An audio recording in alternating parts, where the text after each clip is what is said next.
We start the first full week of a brand new year under a foot of snow. We have a report card on Kansas City's Snowmageddon, plus a slew of new laws greet the start of 2025. We have what you need to know. And state lawmakers are back, and the governor says goodbye. Those stories and the rest of the week's news straight ahead. Week in Review is made possible through the generous support of Dave and Jamie Cummings, Bob and Marlise Gorley, the Courtney S. Turner Charitable Trust, John H. Mize, and Bank of America N.A. co-trustees. The Francis Family Foundation through the discretionary fund of David and Janice Francis. And by viewers like you. Thank you. Hello, I'm Nick Haynes. Glad to have you with us on the first week in review of this brand spanking new year. We're tracking the week's top headlines, plus some of the stories you might have missed while fixated on gift giving and celebrating over the holiday. Our guests this week have taken down the tinsel and are ready to roll up their sleeves to make sense of what's been happening. Lisa Rodriguez is news director at KCUR News. Former Star reporter and editorial writer Dave Helling is also on the Week in Review bus with us this week, alongside Eric Wesson from Next Page KC and tracking the region's top political stories for KCUR, Brian Ellison. Now, this week we were dealing with the aftermath of Stormageddon, which pretty much shut down the metro from schools to KCI Airport. There's been lots of griping on social media about unplowed streets and, in some cases, total unpreparedness in some cities. But overall, how would Kansas Cityans grade our city's response to what is being called the biggest snowstorm in a generation, Eric?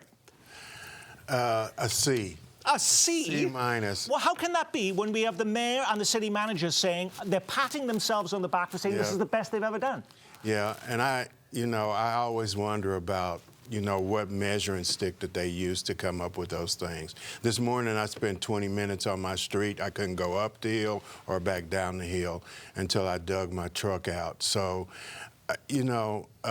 some of the things, the main thoroughfares are great, smooth sailing, the side streets, and there's a lot of side streets. And I think people would be more receptive of it if they would say, hey, we're doing the best we can. Kansas City usually gets 1 or 2 inches of snow. We got a foot of snow. Work with us, rather than go on TV and say, hey, we're responding better than we have in the history of Kansas City. While the mayor often says, Kansas City can walk and chew gum at the same time, that is not the case when it comes to snow removal and trash collection, because Kansas City was one of those cities this week cancelling entirely trash collection at the beginning of the week. Certainly, and then lots of Kansas Cityans, myself included, have many bags of trash now piled on the curb and have been there for a week. Now, I would disagree a little bit with Eric. I'd be a little more generous to the city than a C minus, because I do think that we had those main thoroughfares plowed pretty early, and even my side street on the first day was plowed. Now, we can't get to everyone,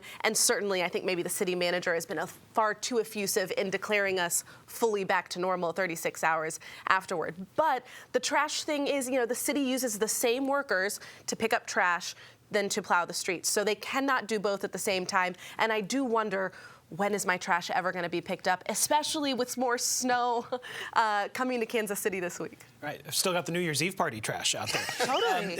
The reality, I think, is that what has been different this time is that the city leaders, who you mentioned, the mayor, the city manager, have been much more visible. Now, that may be a negative that they're out there running a publicity operation, or it may be a positive because people feel like they're being communicated with. They've been naming this as a priority. That does seem to be different than in the past. I think most residents believe that plowing operations are happening, but I think a lot of people are expressing the frustration that Eric did, that they don't seem to be happening where I live. Faring worst on a Kansas City Star report card, Dave Helling, was Wyandotte County, which, quote, a day after the storm had still yet to clear even one residential street.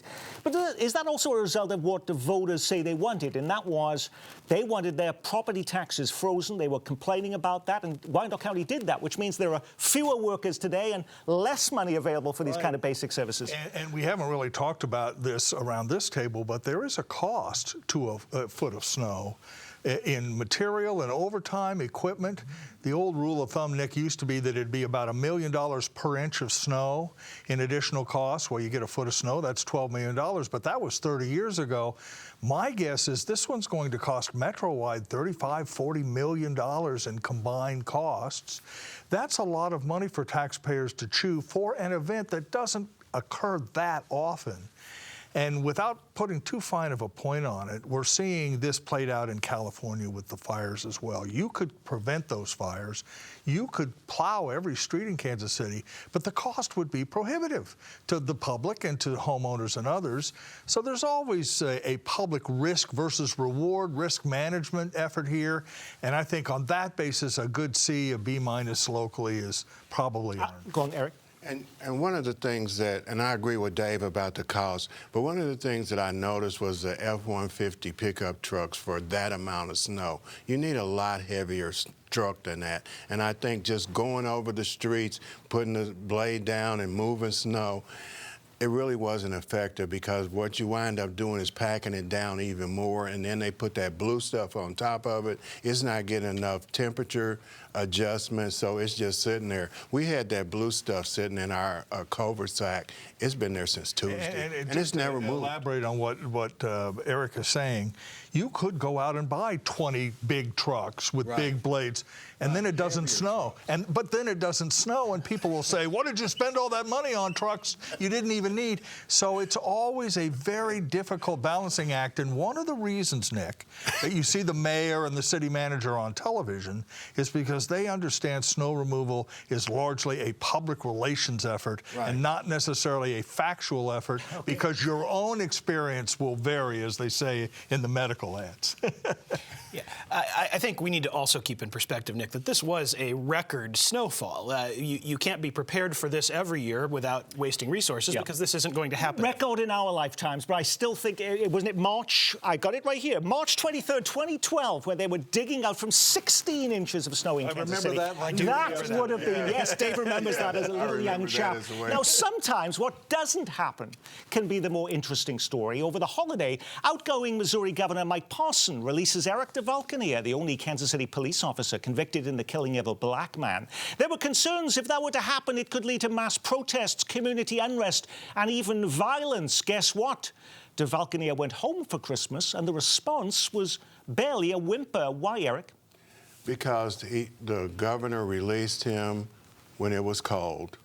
No protests take place. So if this had happened in May or June, we'd have had a very different result? We'd had a different result, I think. And in addition to that, he did it during the Christmas weekend, and people were out, focused on Christmas things. I think the civil rights organizations sent their letters of objection to it, but I thought at least, a street light would get broken, or there would be some type of protest. But even this week, though, we have Emmanuel Cleaver, we have those civil rights leaders in Kansas City, some of the biggest names coming together for a major news conference on this on Zoom. Right. Lisa, I mean, that's really in your face. Truly, I've been thinking about protests and activism a lot lately, especially following this second election of Trump as president. And I do believe we're in kind of a new era of activism where people really got burnt out from 2016 through 2020, and they were out in the streets, and we saw this big surge in protest. And then Donald Trump gets elected again, and I feel like there has been kind of a step back to self-care, particularly in communities of color, that, all right, we did all of this and we've come out with the same outcome. Now it's time to take care of ourselves, time to have a moment of introspection. So I do think even if it had happened in the summer, we may have seen protests, but I think they would have been a lot different, and we may not have. I'm really interested to see how that plays out in the rest of this year. Did Mike Parson give a gift, though, to the new governor coming in on Monday, Mike Kehoe, now that he doesn't have to handle that issue when he takes office in that first week? Well, he may have. And in fact, one of the things that Mike Kehoe said, though, shortly after his election is that if Mike Parson didn't pardon him or commute his sentence, he was going to once he took office. So I'm not sure that Kehoe gained a lot from that. I mean, I think another reason there weren't more protests, Nick, is that no one was surprised. Mike Parson has been telegraphing that he was going to do this with kind of a wink and a nod that he hadn't made a decision yet for about the last 18 months. He also commuted the sentence. He didn't pardon DeValcania, which is an important distinction.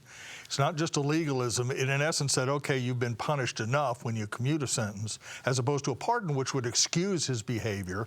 And I think that did help some people sort of deal with it. Now, What we have to pay attention to, though, Nick, in my view, is the future. What happens when the next incident involving a Kansas City police officer and a person of color takes place in May or June or July? Will the pent-up frustration and anger over Duval-Kinnear then redouble itself when the temperatures are a little more moderate? Is something you really have to pay attention to, in part because I think there's a feeling that police officers can now approach the community with impunity in some ways, and that's a dangerous, dangerous situation. Now, Missouri's Governor Mike Parson promised a Chiefs and Royals Stadium plan before he left office. Well, he's now on his last day, and he's departing without one. What happened to all those promises and assurances that Parson would strike a deal with the teams before he handed over the keys to the governor's mansion to his successor, Dave? Well, in the first case, Mike Parson or any governor acting by himself or herself can't give the Chiefs or Royals anything. I mean, you need the legislature and other parts of government to sort of coalesce around a plan, which, as we sit here today, still doesn't exist that we know. But as we record this program, we are told the Royals are moving closer to naming a potential stadium. Right, and there's some idea that they're still very interested in a Kansas site, and of course, the Chiefs have talked a lot about building near the Speedway and over by the Legends. But again, we don't have anything concrete. The important thing to keep in mind, Nick, is that the ball is moving, and the legislatures are gathering. You have a new governor in Missouri. The clock is ticking on the Star Bonds in Kansas for the Chiefs. That expires in June of 2025. So something new will have to be drawn up if they can't reach agreement between now and the end of the session. So the pot is a-boil, as they say. Sadly, the public still lacks a good understanding of what either team wants to do. But they haven't been involved. I think we're fooling ourselves if we think that the public is going to get a lot of information about this deal before it is struck. I think if the owners of the Chiefs and the Royals learned one thing from the April vote, it's that building public support is a whole different game than making a deal with developers and so on. And so I think all of these pieces are going to be in place or very nearly in place by the time we ever hear what the decision is. Now, Missouri lawmakers headed back to Jefferson City this week as they started the 2025 legislative session. They're working soon with a new governor. Mike Kehoe will be officially sworn in Monday. The governor-elect is promising to roll out a plan to reduce crime the moment his hand comes off the inauguration Bible. Lisa, what does that mean for Kansas City?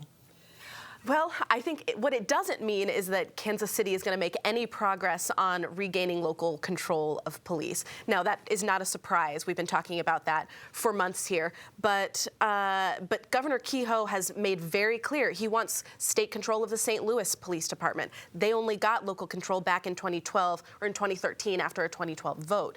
So I don't think any progress is going to be made locally on this, despite a reduction in homicides in Kansas City. Lisa mentions the homicides. Actually, they dipped 20% at the end of last year. Has Kansas City got the full credit for that? I don't think they can, because your shootings went up. Okay. I think what you had happen, and I've talked to people in various positions with this, is the response was better at the hospitals. So when they got people there, they could treat them better and quicker. And a lot of shooters just didn't shoot that well. Let's also not forget that before the microphones were even turned off at that press conference celebrating the reduction in homicides, we had 6 homicides in the first 3 days of the new year. You ask what is in this plan from Governor-elect Kehoe. Lisa shared one thing that's not in the plan. Another thing that's not in the plan is going to be any restrictions on Missouri's widely recognized as very lenient gun laws. Those are all off the table. What might be on the agenda could be, as the governor-elect has said, more support for police, more support for prosecutors. We don't really know what that means. Dave Helling, I mentioned that lawmakers are back in Jefferson City. Complete this sentence for me. The big issue we should be watching out for in Jefferson City this session is blank. 2 things. First, there will be some effort to take a look at Amendment 3 again and Prop A, the minimum wage, guaranteed sick leave. The Amendment 3 was the abortion. Yes, which passed, and then Prop A, which passed by a bigger margin, again, which provides for sick leave and a higher minimum wage. I think will be some effort to repeal or alter that, and then take a look at Amendment 3. But the biggest thing is taxes, and you can hear it already. There will be an effort in Missouri to go to a zero income tax rate over time, and that's an extraordinary, as we know from the Kansas experience, an extraordinary debate, and I think that will be front and center for most of the lawmakers this year. Well, the minimum wage, though, Brian, that just went up, so it's already in effect. It just went up to $13.75. Can lawmakers now remove that increase? They can. It's a statutory change that the voters approved, not a constitutional change. So just as with, say, the puppy mill proposition a few years ago, the voters passed one thing, the legislators then voted to undo it. They probably won't do that. It passed with 57% support. However, there is a lot of talk about ways to reduce its impact. Perhaps it should only apply to employers with 50 or more employees. Perhaps it should only apply to employees over the age of 21. And there are dozens of bills that would affect the outcome of this proposition in various ways. So if they did that, they can then say they're keeping spirit with the voters, but just without killing it. Yeah, they could do that. It would be a little bit different than up north in Platte County, where their legislature decided, you know what, 30% of the people voted. Yeah, we're speaking for the 70% that didn't vote, so we're going to repeal what they did to help mental health with young people. What's the issue you're watching out for in Jefferson City this year, Lisa? I think what we've discussed before, taxes. I think there may also be an effort to limit property tax increases as well. That's another issue on the Kansas side that lawmakers will be focusing on as well. And I think on the abortion terms, similar to what we're talking about a little bit on minimum wage, is I think lawmakers will be looking at, all right, we do have this constitutional amendment. How can we lessen the impact of it in other ways? And some of that involves giving definitions for what is fetal viability, who is a medical provider. And I think those are the angles that Republicans will take to lessen the impact of that. And I think it does open up a different debate, which is, are politicians defining medical terms for us? And I think that's what advocates would push back on. By the way, another thing I think that's going to be a hot topic, expanding charter schools in Kansas City and St. Louis, because they haven't. I think that's going to be a real serious debate, and that's going to be a real serious issue. And Republicans have better numbers now to get those things passed. By the way, Kansas lawmakers are still on vacation. They won't return to Topeka until Monday. Dave, complete this sentence. The big issue we need to be watching out for in Kansas is blank. Property tax reform or tax reform of some at some level. I think there will be a lot of butting of heads between Governor Laura Kelly and lawmakers over how much the state can afford to cut taxes or provide relief. So I think that'll be front and center for the Kansas legislature, as well as abortion at the edges. That's always an issue in Topeka. And then gubernatorial politics have already raised their ugly head, as Scott Schwab has announced that he's running for governor in 2026. So I think you'll see a lot of posturing and pulling and many people pushing. may have missed that because, while many of us are still putting the last election behind us, but as you mentioned, the governor's race officially got underway this week, 2 years before voters go to the polls. Kansas Secretary of State Scott Schwab announcing he's seeking the Republican nomination. Why so early? Isn't that election in 2026, Brian? It is. I think there's a couple of reasons. There will probably be several other candidates. One of those who's widely expected to announce is Senate President Ty Masterson. He hasn't announced yet. This week on KCUR, he made a point of saying that it's too early to talk about that. He doesn't want it to be a distraction. But, of course, you could almost hear him winking over the radio because, of course, it's going to be a distraction. And with him as Senate President, calling the shots, setting the legislative agenda, putting himself in direct conflict with Governor Laura Kelly throughout the session, he will have the headlines unless a Scott Schwab throws his hat in the ring and can start to make headlines as a challenging, as another candidate for that Republican nomination. Schwab is a longtime state lawmaker. He has been in, the top elections official. He made national news when his son died in the Schlitterbahn water park on the water slide there, which ultimately ended up closing that water park. Is he the favorite at this point in time? I wouldn't call him the favorite. I think he is probably will be the most moderate person in the Republican Republican field if the parameters of the field as we now understand it hold. The other name to watch out for, by the way, is Chris Kobach, whether he decides he wants to run again for governor in Kansas. It's an open seat. The Democratic challenger is not clear. It could be Dave Toland. It could be the lieutenant governor. He's not exactly a household name. So I think everyone is sort of elbowing for position. Scott Schwab needs to raise a lot of money. That's why he announced it. We woke up this week to a slew of new laws on the books in Kansas and Missouri. I mentioned the minimum wage increase now in effect in Missouri, but did you know that you'll now be busted for even holding your phone while driving? The so-called hands-free law just kicked in, making it a criminal offense to text, call, record a video, or even hold a phone while driving. What's the punishment? How about a $150 fine with stricter penalties for repeat offenders? Hand-free methods like Bluetooth and voice commands are still allowed. Did we see police pulling folks over for that this week, or were they too fixated still on fixing wrecks from the big snow? I think probably the snow delayed some enforcement of that. But I can tell you, I have been tempted to pick up my phone while driving and thought, I can't afford a $150 fine on first offense and put it down. So perhaps it is having effect, at least on those of us who have reported on this before. I thought it was just texting, but not even holding your phone itself is a violation. And a lot of people do lives and they drive and talk at the same time. But it's a secondary thing. They have to stop you from something else and then come up and say, hey, you were texting while you were driving. All right. Now, if you live in Kansas, by the way, check your grocery store receipts. Starting now, you'll no longer pay state sales tax on groceries. The food tax has been totally eliminated after a multi-year phase-out. But as Kansas officials pat themselves on the back for saving you money on your food, you're about to be socked with new fees on everything else you buy. Effective immediately, Kansas stores can pass on all credit card transaction fees for customers. Up until now, retailers have eaten the charge, which can be as high as 4%. The new law requires merchants to post notice of any additional fees at the door of the business or at the cash register. So this could get ugly with customers. Are we in for lots of unhappy shoppers in the next few days, Brian?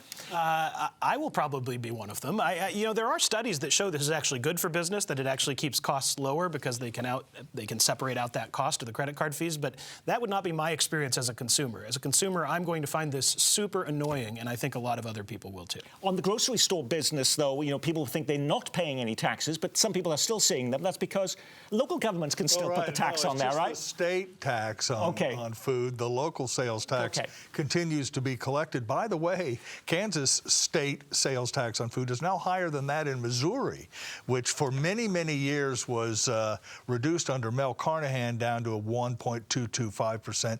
There may be some discussion in Missouri of further lowering the state sales tax on food, but cities collect sales taxes up the yang-yang, as we used to say, and so you're still going to be paying 4%, 5%, 6% sales taxes, even in Kansas in some places, at the grocery store. Now, when you put a program like this together every week, you can't get to every story grabbing the headlines. What was the big local story we missed?